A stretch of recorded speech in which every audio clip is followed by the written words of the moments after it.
Hey, happy Monday, everyone. Hope you are doing well. Today is May 4th, 2026.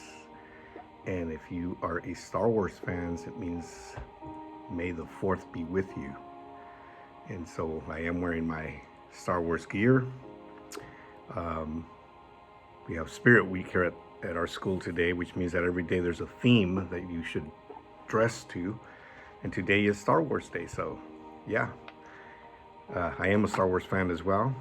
Have been since uh, the first movies came out back in the 1970s, late 70s, and then early 80s. And I've watched all of them since. And this is in the raw, unscripted, unpracticed, unedited conversation. We've been talking about what it means to cultivate a relationship with God. And we've been talking about the essential elements for good cultivation. In the previous videos, we talked about water being one of the most important elements, and that represents our spiritual life. Then we talked in the last video about light, which is also a very essential element for cultivation. And we said that represents Jesus, the Son of Righteousness. Today we're going to talk about air. That's another element that's needed for growth, for plant growth, for the cultivating of plants. And air represents fasting and prayer. And you might say, well, how's the connection made there with air? Well, let me get into it. Mark 9:29, Jesus said, there are things that only happen through fasting and prayer. And that's paraphrased. But he was talking about things, if we want to see things done by God, we want to see miracles by God, we need to fast and pray. And if you know about plants, you know that plants breathe carbon dioxide, which they use to form plant tissue, and that produces growth. So how do we grow in our spiritual life? How do we reach spiritual maturity?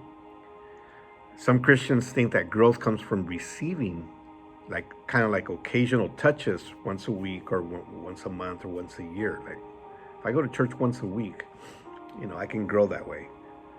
And but that the truth is something else actually. Paul says we must exercise this.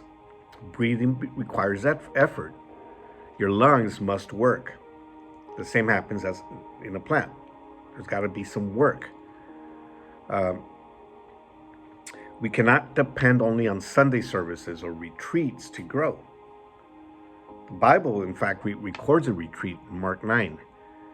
It says that Jesus, Peter, James, and John went up the mountain for a retreat. And when they were up there in the mountain, Jesus was transfigured into a heavenly realm, let's call it that. And along with Jesus, Moses and Elijah appeared. And they were there, and they were having a conversation. And so Peter speaks up and says, Jesus, let's make 3 shelters, one for each one of you, because we want to stay here. We like what's happening here. We like what we see. And they heard a voice after that says, "This is my beloved son. Listen to him."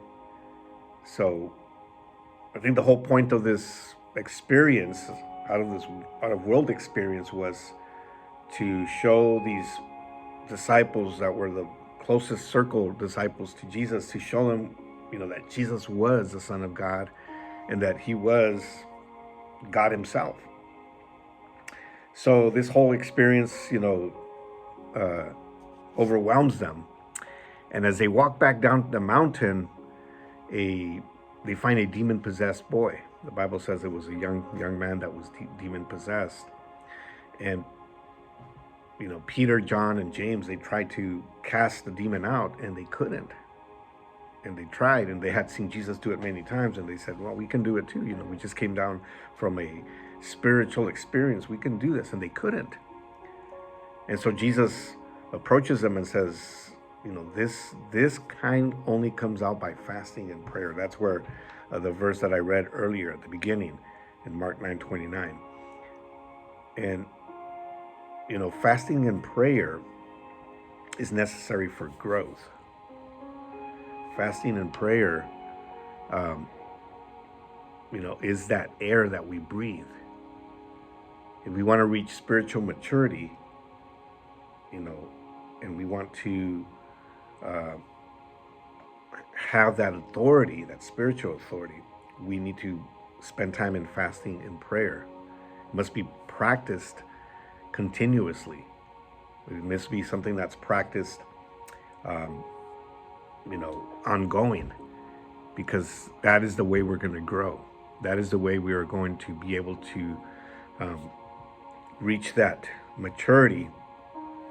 And, not that we're going to reach the full maturity, or, I'll put it in different terms. We're not going to reach full perfection until we are face to face with our Creator. But we are walking towards that every day. And we need to have that air. We need to breathe that air of fasting and prayer so that we can get to that.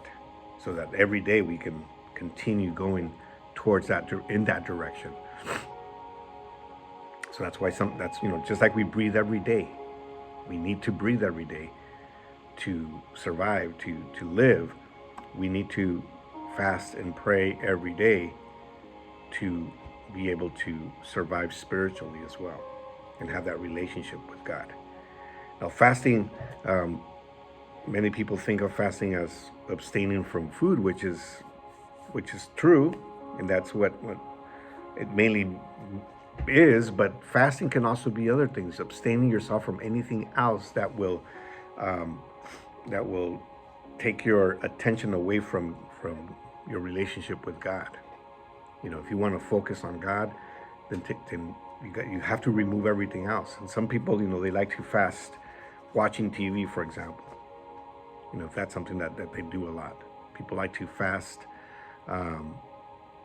certain drinks, certain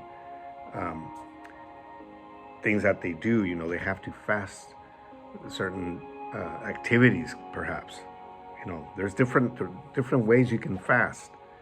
The whole point is to remove yourself from things that will distract you from God's presence. And prayer is just talking to God. And you can do that every day. You can do that every moment. There's different aspects of prayer, and there is time where you have to dedicate time away from everything else and just dedicate a few minutes to prayer. But you can also have a conversation with God throughout the day as you are doing whatever it is that you're doing throughout your day. And that's also a different way of prayer. So fasting and prayer, we need to do it every day in order to survive spiritually and have that relationship with God. All right, well, I hope you have an amazing day, amazing week, and we will talk to you soon.